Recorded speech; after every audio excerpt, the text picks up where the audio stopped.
The man arrived at the gate of Mensa Bright Timber and Supply at 7:02 every morning, 6 days a week for 11 years. He never arrived late. He had arrived in rain and in Harmattan, in the gray weeks of August when the sky over Kumasi sat low and the roads turned to mud, and in the dry, bright weeks of January when the dust off the Kajetia road made your eyes water and your lungs feel like paper. He arrived at 7:02.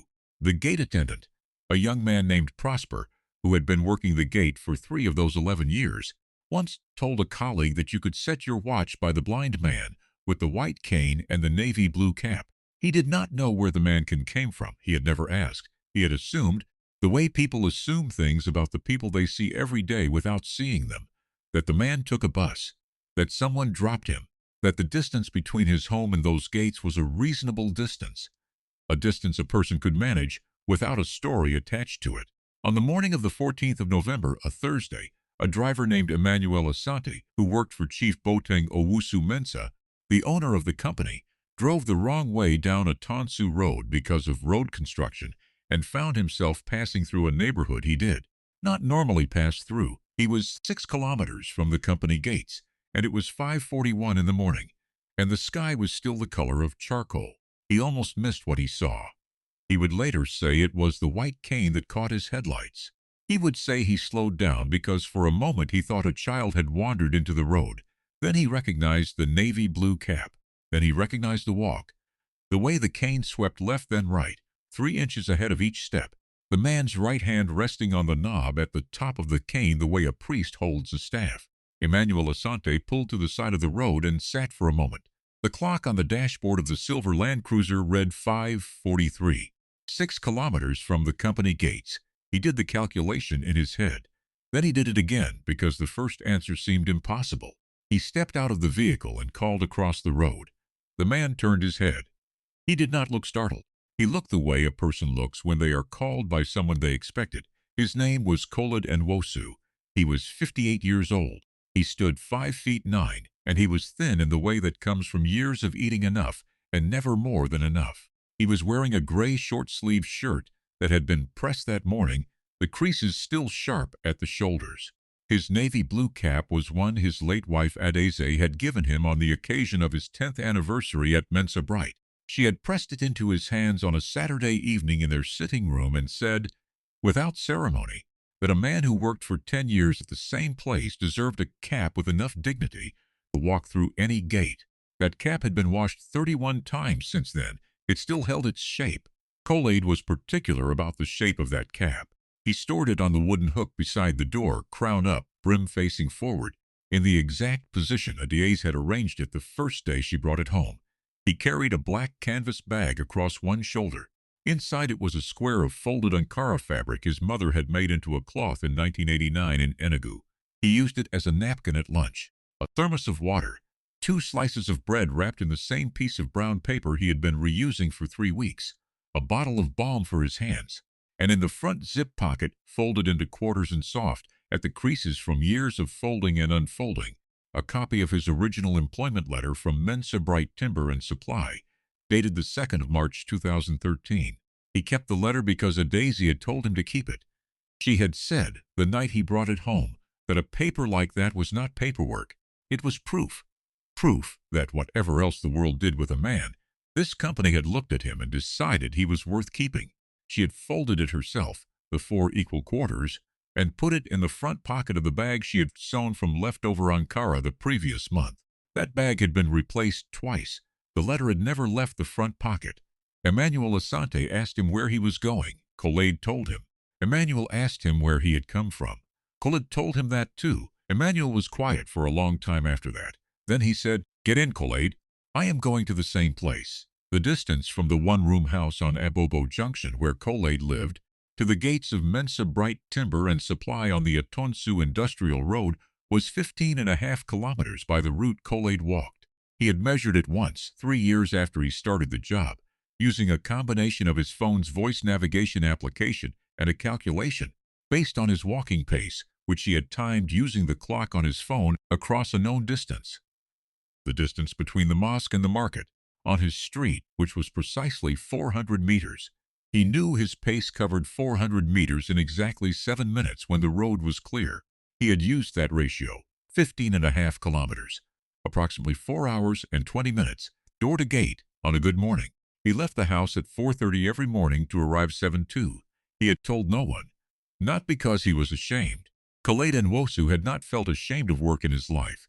He had told no one because it had not come up, and because the distance was simply the distance between where he lived and where he needed to be, and the cane was simply how he managed that distance, and the 4:30 departure was simply the arithmetic of the thing. He did not think of it as hardship. He thought of it as the schedule. In the Land Cruiser, Emmanuel did not speak much. He turned the heat down because he saw that Khaled had begun to perspire slightly. The warmth of the car encountering a body that had been moving through cool morning air for over an hour. He asked Khaled if the route he took was always the same. Khaled said yes, the same route for 11 years, the same 3 turnings. He said the cane showed him when the ground changed, and the smells told him when he was near a landmark. The petrol station at the second intersection smelled like rubber and engine oil. The plantain seller at the 3rd turning usually lit her coal pot by 6:15, and the smoke drifted left toward the road. He knew the moment he smelled that smoke that he had 40 minutes left to the gate, and he usually used that 40 minutes to think about whatever the day would bring. He said this the way a person states a fact. Emmanuel kept both hands on the wheel and did not say anything for the rest of the drive. At the gate, Prosper waved the Land Cruiser through without looking up. When he heard the door open and recognized Khaled's cane on the gravel, he looked at his watch. 6:47 a.m. He looked at the Land Cruiser. He looked at Khaled. He started to say something and then decided not to. Chief Boateng Owusu-Mensah arrived at the office at 9:15 that morning the way he arrived every Thursday, carrying a briefcase and wearing a dark brown agbada that made the women at the reception desk sit straighter when he came through the door. He was 67 years old, built like a man who had once been heavy and had burned the weight off through decades of movement and decision-making. He had founded Mensabrite in 1994 with a timber license and 1 truck with 340,000 kilometers on the odometer. The truck's dashboard had cracked in 2 places from sun damage. He still had a photograph of it in a frame on the wall behind his desk because his late wife Amma had taken the photograph on the day he drove the first load out of the yard, and she had written on the back, in her handwriting that leaned to the right, the first morning of the rest of it. Amma had died 6 years ago. The frame had not moved. Emmanuel Asante spoke to him at 9:31, after the morning's first meeting had ended, and the chief was standing at the window with his tea, looking out at the yard where 3 men were loading planks onto a flatbed. Emmanuel told him what he had seen. He told him all of it. The time, the location, the distance, the route, the coal pot smoke at the 3rd turning, the letter in the front pocket of the canvas bag. He told it the way he had been rehearsing it since 5:43 that morning, choosing the right order of facts, the way you arrange evidence, before you present it to someone whose reaction you cannot predict. The chief stood at the window for a long time after Emmanuel finished speaking. His tea cooled in his hand. One of the men in the yard dropped a plank, and the sound rang across the concrete. The chief did not react to it. He said, "Bring him to me." Then he said, "Bring him a chair first." Then he thought and said, "No, I will go to him." Khaled Nwosu spent his mornings in the supply room on the eastern side of the main warehouse. He had worked there for 11 years as the chief inventory keeper, a title that the company's official documents listed formally, a title that most of the younger staff had reduced over time to simply calling him Mr. Khaled. His work was to receive delivery notes, cross-reference them against the inventory logs, and dictate corrections or confirmations to the junior inventory clerk, a boy named Kweku, who was 22, and who had been working with Khaled for 7 months, and had never once had to repeat a number to him. Khaled remembered numbers the way other people remember faces. Delivery from August 2019, 847 planks of Wawa, 112 of Odom, 34 of mahogany. He could recite from memory without the log. He had never made an error that an audit had caught. 11 years of quarterly audits, 0 discrepancies. The supply room smelled of sawdust and the cedar oil that the workers used to preserve the sample boards on the wall. There was a radio on the shelf above the desk that played GBC Radio 1 at a low volume during the morning hours. Khaled had requested the radio in his first month. He said the sound helped him orient himself in the space. What he did not say, because it did not seem like something that needed saying, was that the radio had been a Daisé's idea. She had said, On the evening before his first day of work 11 years ago, that music in a workspace meant the people who built it had enough imagination to think about more than production.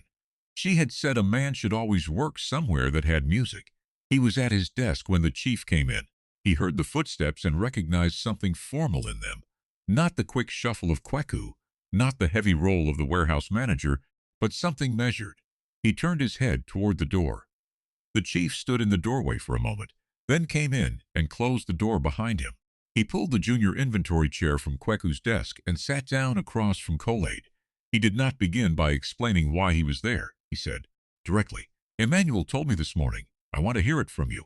Kolaid was quiet for a moment. He turned the pen in his fingers, a habit from the years before his vision failed entirely when he had used a pen to track numbers in a ledger. He no longer wrote with it. He held it the way some people hold a key that no longer opens anything they need to enter.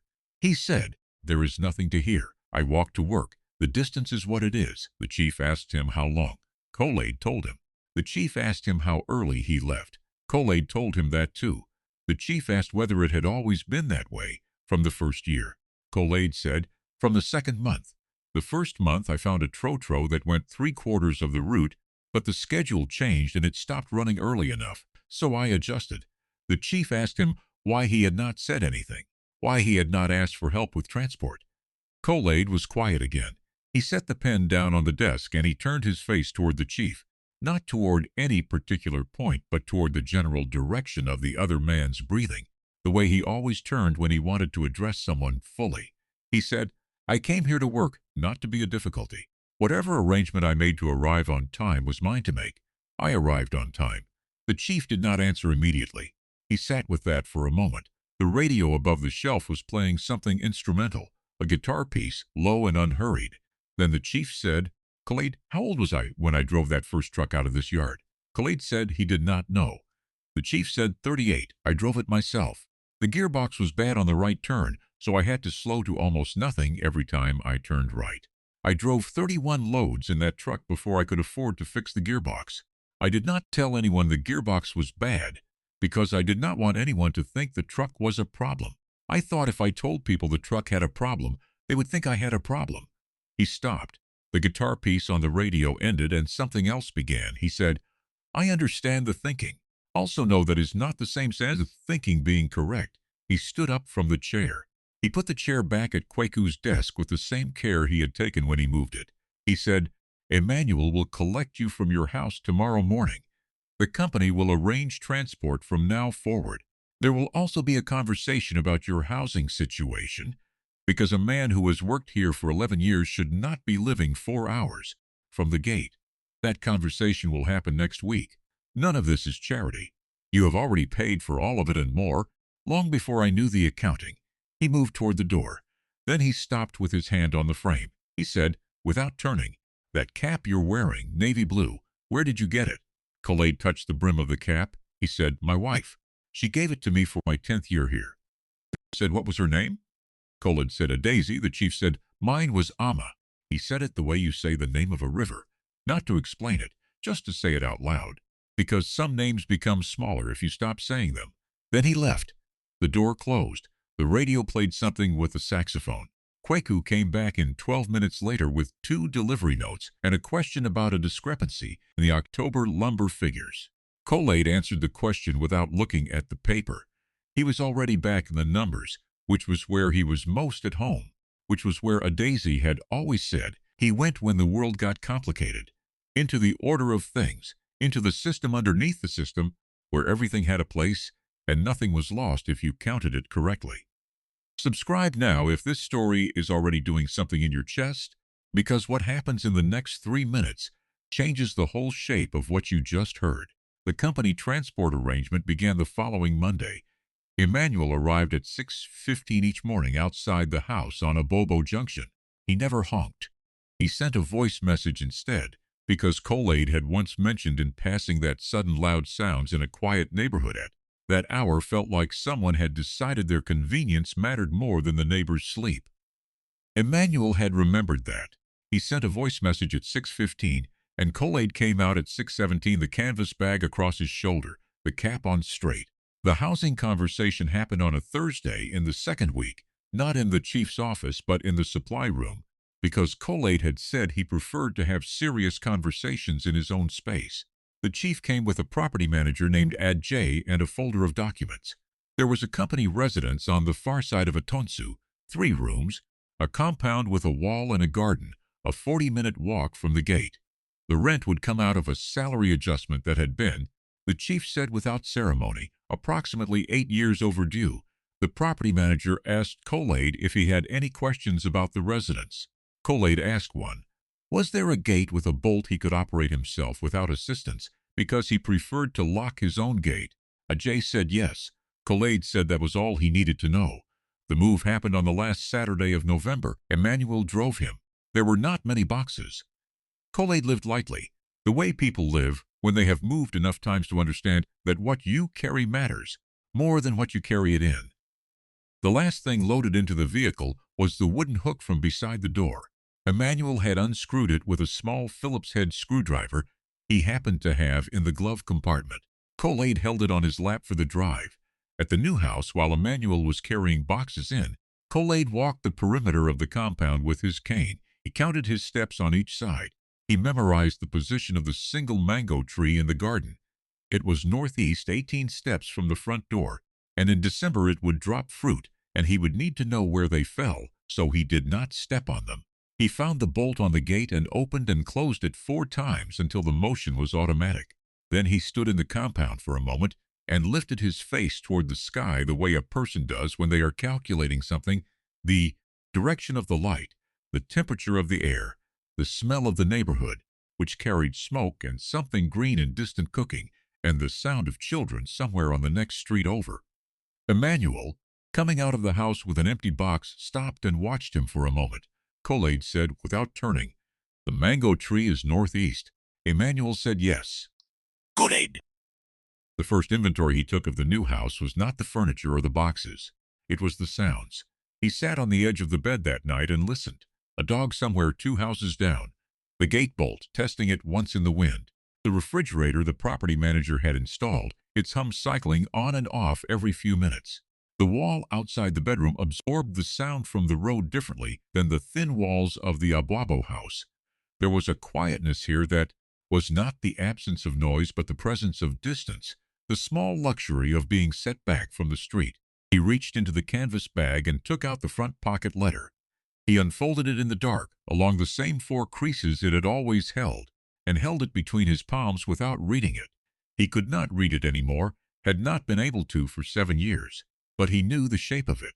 He knew the weight of one sheet of paper from 2013, the slight roughness where the company's stamp had pressed into the surface, the 2 small holes at the top from the staple that had once attached it to a second page. He held it for a while. Then he folded it back along its 4 quarters and put it in the front pocket of the bag and set the bag down beside the bed, in the same position it had occupied beside every bed he had slept in for 11 years, within reach and facing forward. The navy blue cap was on the hook he had asked Emmanuel to install beside the new door, crown up, brim forward. He slept before 9 o'clock, which he had not done on a work night in years. He had always needed to be asleep by 9 to rise at 4:30. Now he did not need to rise at 4:30. He slept anyway, out of habit, out of something deeper than habit. The body remembers its disciplines even when the discipline is no longer required. He woke at 4:28, 2 minutes before the alarm. He lay still and listened to the new sounds of the new house and thought about the inventory figures from October that still had one unresolved discrepancy. 14 boards of odum that the delivery note showed received, but the yard log did not confirm. He had a theory about where those 14 boards were. He would check on Monday. At 6:15, the voice message came. He was already dressed. Dexter Mensah, the chief's eldest son who managed the company's expansion division, heard the full story in pieces. First from the gateman Prosper, then from the property manager Ajay, then in a summary from Emmanuel, who told it the same way each time, without embellishment, the same facts in the same order. Dexter was 34, had studied business in London, had returned to Kumasi 4 years ago to manage the company's second location in Tamale. He was not a cruel man.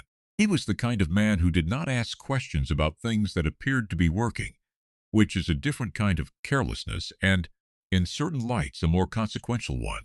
He called his father on a Sunday evening and said he had heard. The chief listened. Dexter said he thought the company should acknowledge Kool-Aid formally, some kind of ceremony or recognition. The chief was quiet for a moment. Then he said he did not want to walk 15 kilometers every morning for 11 years so that someone could hand him a plaque. He did it so the work would be done correctly. The best acknowledgement is to make sure the work continues to be worth doing. The ceremony already happened. It is called every audit since 2013. Dexter did not say anything for a while. Then he said, I never asked his name. I have passed that supply room 500 times. I never asked. The chief said, ask tomorrow. Dexter asked on Monday morning. He stood in the doorway of the supply room and said, Kool-Aid. Kool-Aid turned his head toward the door. Dexter said his own name and said he wanted to ask about the October Odom discrepancy because he had heard Kool-Aid had a theory. Kool-Aid said yes. Come in, have a seat. It is a simple problem, and here is the logic of it. Kweku made tea. The radio played. Outside in the yard, the morning loaded its first truck. You cannot give back what 11 years of 4:30 mornings cost a person. You cannot return the weight of that, the darkness of that, the arithmetic of that. 420 minutes of walking through roads that could not see him every single day because the schedule required it, and he had made a commitment, and he did not make commitments he did not intend to keep. You cannot give that back. The account does not work that way. But there is something that can be done, and it is not sentimental, and it is not a ceremony, and it requires no plaque and no applause. It is simply this: see the person in front of you, not the surface of them, not the thing they are carrying or the shoes they are wearing or the distance between their house and your gate. See the specific human being who arrived on time every morning for 11 years without once asking you to understand what on time cost them, because the world is full of people who are keeping a schedule you have never thought to ask about. People who are arriving on time from places you have never visited, the routes you have never walked, past landmarks you have never smelled or mapped. People who have folded their proof into a front pocket and carry it not because they need to prove anything to you, but because someone who loved them told them to keep it. People whose dignity is not a performance. People whose cap is on the hook beside the door every morning, crown up, brim forward, ready for a day that does not yet know how to receive them. The world overlooks them, sometimes for years, sometimes for 11 of them, but foundations do not disappear. They hold the weight of everything built on top of them, quietly in the dark, without ceremony, precisely at 7:02. If someone in your life has been walking that distance without saying a word, would you recognize it if a driver with a headlight found it? And if you recognized it, would you know what to do? Not the ceremony, the actual thing. Leave your answer in the comments. I genuinely want to read it. Subscribe for more stories about hidden strength, quiet power, and the people the world overlooks until they change everything. I'll see you in the next one.